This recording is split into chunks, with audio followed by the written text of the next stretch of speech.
നിൻ സാന്നിധ്യമല്ലാതെ വേറൊന്നും വേണ്ടപ്പാ, നിൻ സാന്നിധ്യമല്ലാതെ വേറൊന്നും വേണ്ടപ്പാ, നിൻ കൃപയല്ലാതെ നിൻ ശക്തിയല്ലാതെ, നിൻ കൃപയല്ലാതെ നിൻ ശക്തിയല്ലാതെ, നിൻ സാന്നിധ്യമല്ലാതെ വേറൊന്നും വേണ്ടപ്പാ, നിൻ സാന്നിധ്യമല്ലാതെ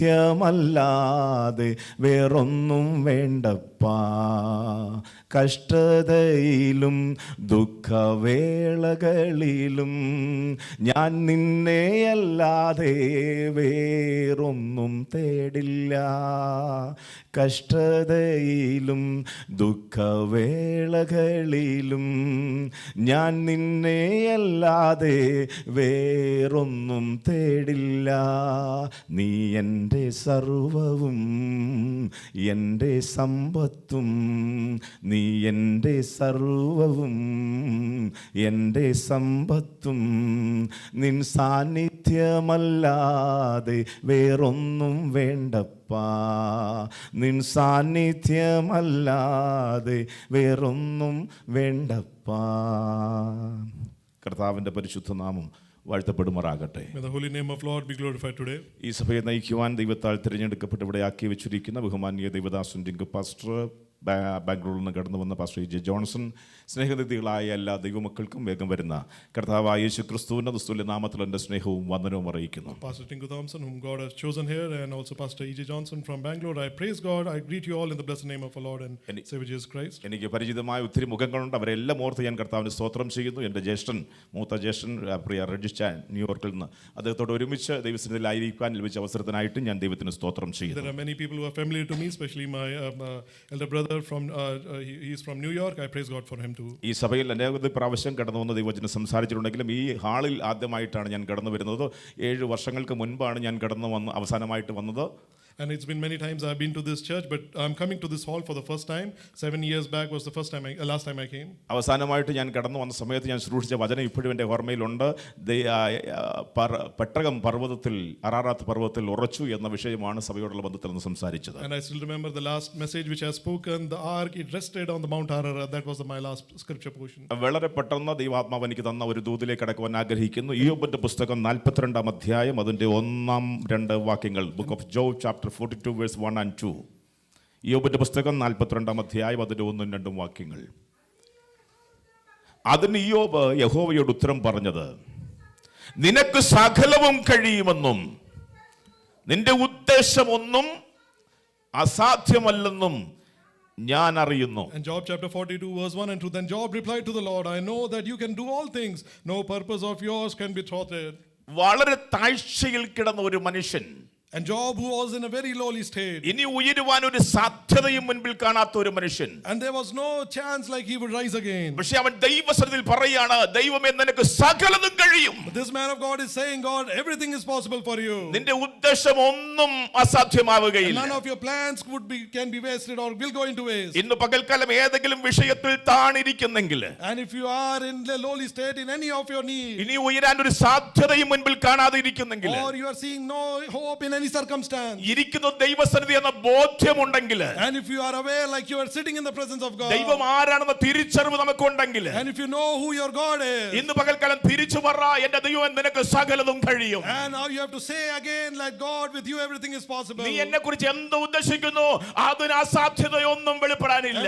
Whatever your thoughts or your plans are for me, it is going to be possible. കാരണം ദൈവം നമ്മളെ കുറിച്ച് നിരൂപിക്കുന്ന നിരൂപണങ്ങൾ അത് തിന്മയ്ക്കല്ല, അത് നന്മയ്ക്കത്രേ. But what God thinks for us is not for all bad things, but it's all for our good. ഈ പുസ്തകം വളരെ അർത്ഥമുള്ള ഒരു പുസ്തകമാണ്. And this book is a book full of meaning. ഒരു മനുഷ്യന്റെ ജീവിതത്തിലെ എല്ലാ അവസ്ഥകളെയും വെളിപ്പെടുത്തുന്ന ഒരു പുസ്തകമാണ് ഇയ്യോബിന്റെ പുസ്തകം. And this book of Job is a book which reveals all the state of a man. മനുഷ്യന്റെ നിസ്സഹായ അവസ്ഥ വ്യക്തമായി രേഖപ്പെടുത്തുന്ന ഒരു പുസ്തകമാണ് ഇയ്യോബിന്റെ പുസ്തകം. And this book shows or depicts the helpless state of a man. ഈ ഭൂമിയിൽ എന്തൊക്കെ ഉണ്ടെങ്കിലും ദൈവവുമായുള്ള ബന്ധമില്ലെങ്കിൽ തകർന്ന് തരിപ്പണമായി ദൈവമാകുമെന്ന് രേഖപ്പെടുത്തുന്ന ഒരു പുസ്തകമാണ് ഈ And this പുസ്തകം. book shows like if you no matter what you have in this world, if you don't have a relationship with God, it's all waste. എന്നാൽ ഈ ഭൂമിയിൽ ഒന്നുമില്ലെങ്കിലും ദൈവം കൂടെ ഉണ്ടെങ്കിൽ എല്ലാം മടക്കി വരുത്തുമെന്ന് ദൈവത്തിൽ വിശ്വസിക്കുന്ന ഒരു പുസ്തകമാണ് ഈ This book പുസ്തകം. also shows like if you don't have anything in this world but you have a relation with God, God can restore everything back to you. അതിന്റെ തുടക്കത്തിൽ ഒന്നാം അധ്യായത്തിൽ അവനെ പരിചയപ്പെടുത്തുന്ന ഒരു രംഗം ഞാൻ പരിചയപ്പെടുത്തി തരാം. And I would like to bring your attention to the first chapter where how Job is introduced.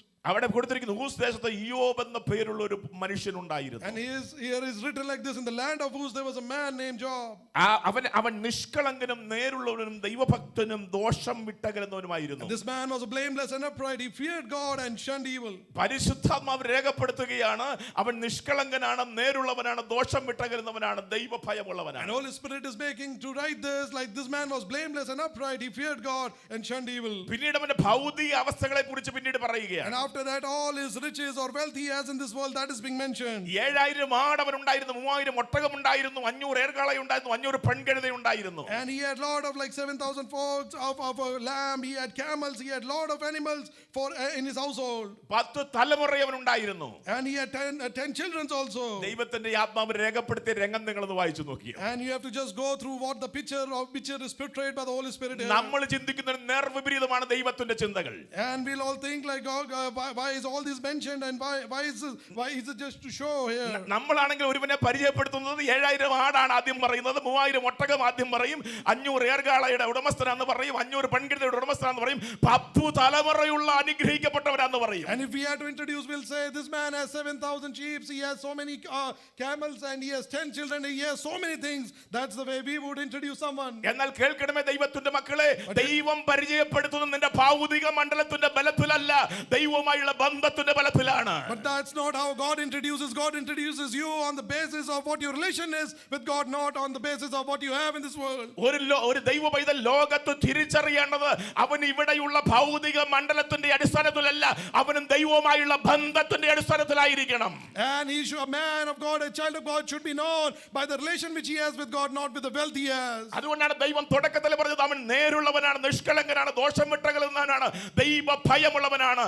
അതുകൊണ്ട് തന്നെ അവന്റെ ബാക്ക്ഗ്രൗണ്ട് ദൈവത്താൽ അനുഗ്രഹിക്കപ്പെട്ടതായിരിക്കും. And is written here, this God introduces this man was blameless and upright. That's why he has all these things to himself. ആദ്യത്തെ രംഗം ആ ദൈവവുമായുള്ള ബന്ധം ഓക്കെയാണെങ്കിൽ നിന്റെ ചുറ്റും വേലി അവൻ കെട്ടിയിരിക്കും. And if you have your relation with God, then God will set your boundaries, God will control your things. അതുകൊണ്ടാണ് ദൈവം സാത്താനോട് ചോദിച്ചത്, നീ എന്റെ ദാസനായ യോബിന്റെ മേൽ ദൃഷ്ടി വെച്ചോ, അവന് 7000 ആടുള്ളവനാ, 3000 ഒട്ടകമുള്ളവനാ, 500 ഏർകാളയും 500 പെൺകഴുതയുമുള്ളവനാന്നല്ല പറഞ്ഞത്. ഓ സാത്താനെ, നീ എന്റെ ദാസന്റെ മേൽ ദൃഷ്ടി വെച്ചോ, അവൻ നിഷ്കളങ്കനും അവൻ നേരുള്ളവനും അവൻ ദോഷം വിട്ടകലുന്നവനുമാണ്. And that's why God said, devil, you have seen my man, who have you seen my child?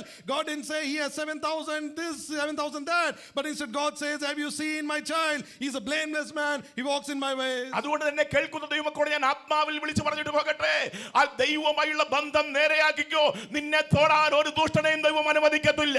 നിന്നെ നോക്കിയാൽ അവൻ ആ ദുഷ്ടനെ കാണുന്ന ദൈവമാണ്, അവൻ നിന്നെ കുറ്റം വേലി കെട്ടി സംരക്ഷിക്കുന്ന ദൈവമാണ്. And that's why, my dear children of God, you have to understand one thing: we need to have a right relationship with God, and if we have that God will guard our boundaries. ചോദിച്ച ചോദ്യം, നീ എന്റെ ദാസനായ യോബിന്റെ മേൽ ദൃഷ്ടി വെച്ചോ എന്ന് പറഞ്ഞാൽ ദൈവവുമായി ബന്ധമുള്ളവനെ നോക്കിയാൽ തമ്പുരാൻ അറിയും. And the question here is asked, have you considered my servant Job? Have you seen my servant Job? God knows when devil tries to set his eyes on you. രണ്ടാമത് ഇതിനകത്ത് പഠിക്കേണ്ട കാര്യം, ദൈവം അനുവദിച്ചു കഴിഞ്ഞപ്പോൾ സാത്താൻ അവനെ തൊടാൻ തുടങ്ങി.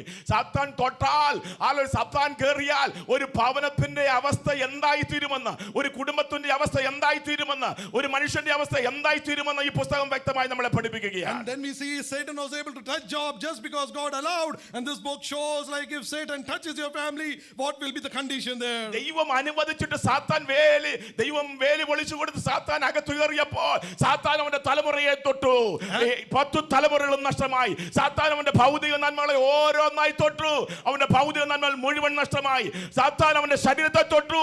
അവന്റെ ശരീരം വ്രണത്താൽ ബാധിതനായി തീർന്നു. And we see like when God allowed about Satan to touch. Satan came and touched Job. All his wealth was gone, all his children was gone, even his health was gone there. എന്ന് പറഞ്ഞാൽ ഭൗതികമായി നീ ഇതുവരെ വലുതാന്ന് വിചാരിച്ചിരുന്ന മുഴുവനെണ്ണത്തെയും നിമിഷ നേരം കൊണ്ട് തമ്പുരാൻ അത് സാത്താൻ തുടച്ചു മാറ്റുന്ന അവിടെ കാണുവാൻ കഴിയും. And there we see, like, we may be thinking like we have a lot of wealth, but within moments all those wealth was destroyed. ദൈവത്തിലെ ഭൗതികത്തിൽ ഇത്രേ അടിസ്ഥാനമുള്ളൂ, ഇത്രേ അടിത്തറയുള്ളൂ. സാത്താൻ തൊട്ടാൽ തീരാവുന്നതേ ഉള്ളൂ ഭൗതികം. എന്നാൽ സാത്താൻ അവന്റെ ആത്മീയത്തെ തൊടാൻ കഴിഞ്ഞില്ല. ഇയ്യോബ് ഇപ്പോഴും പറയുന്നു എന്റെ ദൈവത്തിന് സകലതും കഴിയോ. And we can see like this is the foundation what the wealth will give you. All those foundation will be shaken. But if you're a spiritual man who follow the word of God, then you will be able to say like Job, God, with you nothing is impossible. നമ്മൾ വലുതെന്ന് പറയുന്ന ഭൗതിക മണ്ഡലത്തെ അല്ലെ സാത്താൻ ഒന്ന് കേറി തൊട്ടപ്പോ നിമിഷ നേരം കൊണ്ട് 10 പെട്ടി 10 തലമുറകളുടെ ശവപ്പെട്ടി അവന്റെ ഭവനത്തിനകത്ത് കയറി. അല്ലെ അവൻ വലുതായി കണ്ട 7000 ആട് 3000 ഒട്ടകവും 500 ഏർകാളയും 500 പെൺകഴുതയും നിമിഷങ്ങൾ കൊണ്ട് തുടച്ചു മാറ്റപ്പെട്ടു. അവന്റെ ശരീരം ബലമുള്ളതാന്ന് പറഞ്ഞ ശരീരം നിമിഷ നേരം കൊണ്ട് അകത്തിരിക്കാൻ കഴിയാതെ പുറത്ത് ചാരത്തിനകത്ത് ഓട്ടുകഷണം കൊണ്ട് ചരണ്ടിക്കളയത്തക്ക വണ്ണമുള്ള വ്രണങ്ങളാൽ നിറഞ്ഞു. എന്നെ കേൾക്കുന്ന ദൈവമക്കളെ ഞാൻ പറയട്ടെ, ഭൗതിക മണ്ഡലത്തിൽ ദൈവമക്കൾ അഹങ്കരിക്കരുത്. അഹങ്കരിച്ചാൽ നിമിഷ നേരങ്ങൾ കൊണ്ട് അത് നഷ്ടപ്പെടുത്തുവാൻ സാത്താന് കഴിയുമെന്നുള്ള ബോധം നമുക്കുണ്ടാകണം. And this book shows us like we may have wealth just like Job, we may have health, we may have children, but what we see is the moment Satan touched, all of them were destroyed within a moment. But this book shows we need to have a spiritual walk with God. എന്നാൽ അവന്റെ ആത്മീയത്തെ നഷ്ടപ്പെടുത്താൻ സാത്താന് കഴിഞ്ഞില്ല. But his spiritual life, the enemy could not destroy that. ദൈവവുമായുള്ള ബന്ധത്തെ കളയാൻ പിശാചിന് കഴിഞ്ഞില്ല. The enemy could not destroy his relation which he had with God. അവനെ കണ്ടവരെല്ലാം അവന്റെ സ്നേഹിതന്മാർ ഉൾപ്പെടെയുള്ളവർ അനേകം പേര് അവനെ കണ്ടിട്ട് ചോദ്യങ്ങൾ ചോദിക്കാൻ തുടങ്ങി. And all his friends who saw him, the dear ones, they started asking questions. എന്തുകൊണ്ട് ഇവൻ ഇങ്ങനെ സംഭവിച്ചു? Why did this happen to him? ഇവൻ ഭക്തനായിരുന്നല്ലോ. Oh, he was a righteous man. ദൈവത്തെ ഭയപ്പെടുന്നവനായിരുന്നല്ലോ. Oh, he was a man who feared God. ദോഷങ്ങളും ആർക്കും ഒന്നും ചെയ്യാത്തവനായിരുന്നല്ലോ. And he was a man who did no harm to anyone. നിഷ്കളങ്കനായിരുന്നല്ലോ. Oh, he was an innocent man. എന്നിട്ട് വന്നേ 10 തലമുറയും പോയത്. Oh, still all his 10 children they were lost. അനുഗ്രഹങ്ങൾ മുഴുവൻ നഷ്ടപ്പെട്ടത്. Oh, all his wealth, everything was lost. എന്നിട്ട് കുടുംബജീവിതം പോലും തകർന്നു. ഭാര്യ പോലും അവനെ ഉപേക്ഷിച്ചത്. Oh, even his life, even his wife, she left him. His family life was destroyed. ഒത്തിരി ചോദ്യങ്ങൾ അവനെ കണ്ട സമൂഹം ചോദിക്കാൻ തുടങ്ങി. Oh, there were a lot of questions which came from society against അവന്റെ him. സ്നേഹിതന്മാർ ചോദിക്കാൻ തുടങ്ങി. Oh, his dear ones started asking him. അത് 14 അധ്യായം വായിക്കുമ്പോൾ അവൻ തന്നെ ചോദിക്കാൻ തുടങ്ങി. And in chapter 14 we see like even Job started asking. ഇങ്ങനെ ചോദ്യങ്ങൾ ചോദിച്ചുകൊണ്ടിരിക്കുമ്പോൾ 38 അധ്യായം 39 അധ്യായം 40 അധ്യായം 41 അധ്യായം ദൈവം തിരിച്ച് യോബിനോട് ചോദിക്കാൻ തുടങ്ങി. 77 ചോദ്യം അതിനകത്തുണ്ട്. And we see starting from as Job was asking this question, starting from chapter 38 we see Lord started asking questions, and there are around 27 questions which are mentioned. 77 question ദൈവം തിരിച്ച് ചോദിക്കുകയാണ്. 38 അധ്യായം മുതൽ 41 അധ്യായം വരെ. And we see 77 questions which were asked against Job. അതിനകത്ത് യോബിനോട് ദൈവം ചോദിക്കുകയാണ്, പ്രകൃതിയെക്കുറിച്ച് ചോദിക്കുകയാണ്. And there we see God is asking Job about nature. മനുഷ്യന്റെ അവസ്ഥയെക്കുറിച്ച് ചോദിക്കുകയാണ്. About the state of man God is asking there. ആകാശത്തെക്കുറിച്ച് ചോദിക്കുന്ന ചോദ്യമുണ്ട്. And God is asking questions about the sky. 1-2 ചോദ്യം പെട്ടെന്ന് പറയും. 38 അധ്യായത്തിൽ അറിവില്ലാത്ത വാക്കുകളാൽ ആലോചന ഉളവാക്കുന്നവനാർ. And there we see like few things, few questions. Who is that obscures my plan with words without knowledge? ഞാൻ ഭൂമിക്ക് അടിസ്ഥാനമിട്ടപ്പോൾ നീ എവിടെയായിരുന്നു? And where were you when I put foundations to the earth? അതിന്റെ അളവുകൾ നിയമിച്ചവനാർ. And who has set the foundations? അല്ല, അതിനെ അളവുനോൽ പിടിച്ചവനാർ. And who has scaled it? അതിന്റെ അടിസ്ഥാനം ഏതിന്മേൽ ഉറപ്പിച്ചു?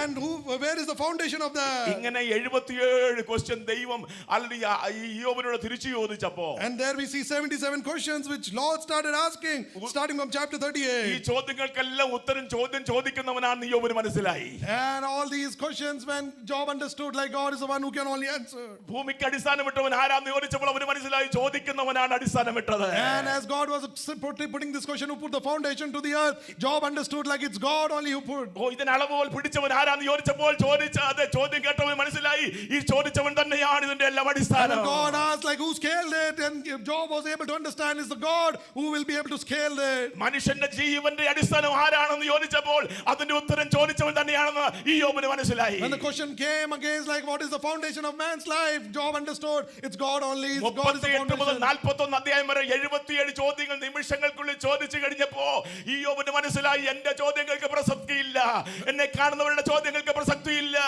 എല്ലാത്തിന്റെയും ഉത്തരം ഇവനാണ്, ഇവന് കഴിയാത്ത ഒരു കാര്യവുമില്ല, ഇവൻ അസാധ്യങ്ങളെ സാധ്യമാക്കുന്ന ദൈവമാണ്, എന്നെ കുറിച്ചുള്ള ഉദ്ദേശങ്ങൾ ഇവൻ നിവർത്തിയാക്കുമെന്ന് വിശ്വാസത്തോടെ അവൻ ഏറ്റുപറയാൻ തുടങ്ങി. And when in these 4 chapters till chapter 41, when there was these questions, God started asking, Job realized one thing: it's a God only who can answer everything. Even those questions from society were coming, it was God who can answer all those. എന്നെ കേൾക്കുന്ന ദൈവമക്കളെ ഞാൻ ആത്മാവിൽ പറഞ്ഞിട്ട് പോകട്ടെ. And my dear children of God, let me talk to you in spirit. ഒത്തിരി ചോദ്യങ്ങൾ നമ്മുടെ ജീവിതത്തെക്കുറിച്ച് നമുക്കുണ്ട്. Oh, a lot of questions we have about our life. ഒത്തിരി നമ്മുടെ താഴ്ചയുടെ അനുഭവങ്ങളിൽ ഒത്തിരി ചോദ്യങ്ങൾ ചോദിക്കാൻ Oh, in നമുക്കുണ്ട്. our lowly state, we had a lot of questions against God. എന്നാൽ തിരിച്ചു പറയുന്നു, എല്ലാ ചോദ്യങ്ങളുടെയും ഉത്തരം നമ്മുടെ ദൈവമാണ്. Oh, let me tell you, all the answer to our questions is with God. അവന് കഴിയാത്ത ഒരു കാര്യവുമില്ല. Oh, there is nothing which is impossible to him. അവൻ അസാധ്യങ്ങളെ സാധ്യമാക്കുന്ന ദൈവമാണ്. Oh, he's a God who makes impossible things impossible. അവൻ നിന്നെ കാണുന്ന ദൈവമാണ്. Oh, he's a God who sees you.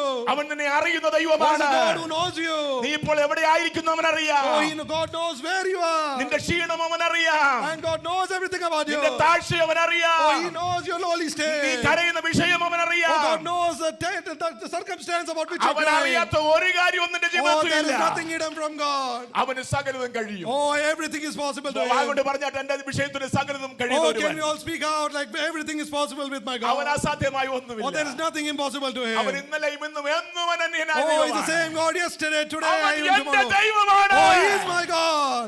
എന്നെ ഉയർത്തുന്ന Oh, he's a ദൈവമാണ്. God who raises me. അവൻ അസാധ്യങ്ങളുടെ Oh, ദൈവമാണ്. nothing is impossible to him. യോബ് പറയാണ്, Job is saying, അവൻ അസാധ്യങ്ങളുടെ ദൈവമാണ്. oh, nothing is a God who makes all the impossible impossible. തിരിച്ചു വരാൻ വല്ല സാധ്യതയുമുണ്ടോ? And is there any hope to come back? 10 തലമുറയിൽ ഒരെണ്ണമെങ്കിലും ഉണ്ടായിരുന്നെങ്കിൽ നഴ്സിംഗ് പഠിപ്പിച്ച് അമേരിക്ക വിട്ട് രക്ഷപ്പെടാമായിരുന്നു. And if there were just like one child who could come back, he would have made the child study nursing and sent to America. 7000 ആടുള്ളതിൽ 2 ബാക്കി ഉണ്ടായിരുന്നെങ്കിൽ അതെങ്ങനെങ്കിലും പെറ്റുപെരുകി കുറെ തല വീണ്ടും ഉണ്ടായി വീണ്ടും ഒരു മടങ്ങി വരവുണ്ടായിരുന്നു. And if 7,000 lambs were lost, but at least if you can get 2 back, then they can reproduce and have more. ശരീരം നോക്കിയായിരുന്നെങ്കിൽ വീണ്ടും ഒരു തലമുറ ഉണ്ടാക്കാനുള്ള ക്രമീകരണം ഉണ്ടായിരുന്നു. പക്ഷേ ഇതൊന്നുമില്ല. And if his body was right, he could have just he could have born one more child, but nothing is there in front of മടങ്ങി him. വരുവാൻ ഒരു ചാൻസും ഇല്ല. And there is no hope in front of him. തിരിച്ചു വരാൻ ഒരു സാധ്യതയുമില്ല. There is no hope for a return or restoration. അതുകൊണ്ടാണ് 15-ാം അധ്യായത്തിൽ അവന്റെ സ്നേഹിതന്മാർ അവനെ കണ്ടപ്പോൾ ദൂരെ നിന്ന് അവനെ കണ്ടപ്പോൾ അവർ തിരിച്ചറിഞ്ഞില്ല എന്ന് പറഞ്ഞാൽ സാത്താൻ കയറിയ അഡ്രസ് പോകും. And that's why in chapter 15, when his friends started looking, tried to see him, they were not able to identify, because that's the level of damage which Satan did there. എന്നാൽ ദൈവമാരെന്ന് ബോധ്യമുണ്ടെങ്കിൽ, But if you know who your God is, അവനെല്ലാം സാധ്യമാണെന്ന് ബോധ്യമുണ്ടെങ്കിൽ, oh, if you know that with God everything is possible, അവനൊന്നും അസാധ്യമല്ലെന്ന് ബോധ്യമുണ്ടെങ്കിൽ, and if you are aware like with God nothing is impossible. 42-ാം അധ്യായത്തിൽ നീ കാണുന്നത് 7000 പകരം 14,000 ആടാണ്. And in chapter 42 you are going to, instead of 7,000, you're going to see 14,000 sheep. 3000 ഒട്ടകത്തിന് പകരം 6000 ഒട്ടകമാണ്. And instead of 3,000 camels, you're going to see 6,000 camels. നഷ്ടപ്പെട്ടു പോയ 10 തലമുറകൾ നിന്റെ ഭവനത്തിൽ തിരിച്ചു കയറുന്നതാണ്.